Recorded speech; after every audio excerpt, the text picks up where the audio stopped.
இங்கே ஒரு 5 ஃப்ரெண்ட்ஸ் சரியான வேலை இல்லாம தனியா நம்மளே ஒரு ரெஸ்டாரண்ட் ஆரம்பிக்கணும், அதுக்கு நிறைய பணம் வேணும்னு யோசிச்சுட்டு இருக்காங்க.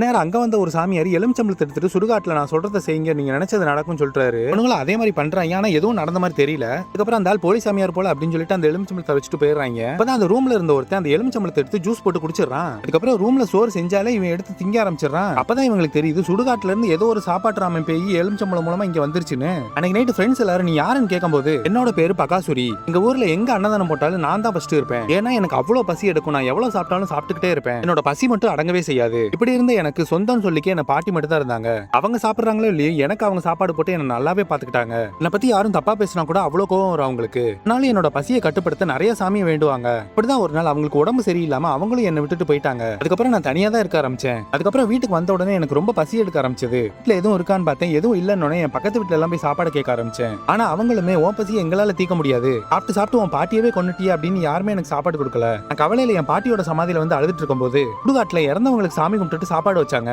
அதை தினமும் சாப்பிட்டு சாப்பிட்டு என்னோட பசியை போக்க ஆரம்பிச்சேன். இப்பதான் ஊரோட ஜமீன் இறந்துட்டாருன்னு சொல்லி அவருக்கு படையல் வச்சாங்க. அதை எடுத்து நான் சாப்பிட்டு இருக்கும்போது ஜமீனோட பையன் எங்க அப்பாவுக்கு வச்சு சாப்பாடையா சாப்பிடுறேன்னு சொல்லி என்ன அடிச்சே சாகடிச்சிட்டான். அப்படி நான் நிறைவேறாத ஆசையில இறந்தனாலதான் நான் இங்க வந்திருக்கேன்னு சொல்றான். ஃப்ரெண்ட்ஸ் எல்லாரும் இவனுக்கு சாப்பாடு போட்டு மாளாது அப்படின்னு ஊர்ல நடக்கிற சாப்பாடு திருவிழா எல்லாத்துக்கும் இவனை கூட்டு போறாங்க. இவனை சாப்பிட வச்சு ஜெயிச்சு அதுல நிறைய சம்பாதிக்கிறாங்க. அது மூலமா ஒரு ரெஸ்டாரண்ட் ஓபன் பண்றதுக்கு இடமும் புக் பண்ணிடுறாங்க. அதுக்கப்புறம் அந்த பகாசுரி ஒரு பையனோட உடம்புல இருக்கான்ல, அவனோட லைஃப் நினைச்சு இவங்களுக்கு விருப்பமே இல்லைனாலும் கனந்த மனசோட அவனுக்கு படையெல்லாம் போட்டு அவனுக்கு மோட்சம் கொடுத்து அனுப்பிடுறாங்க. அதுக்கப்புறம் அவனோட பேர்லயே ஒரு ரெஸ்டாரண்ட்டும் ஓபன் பண்ணிடுறாங்க.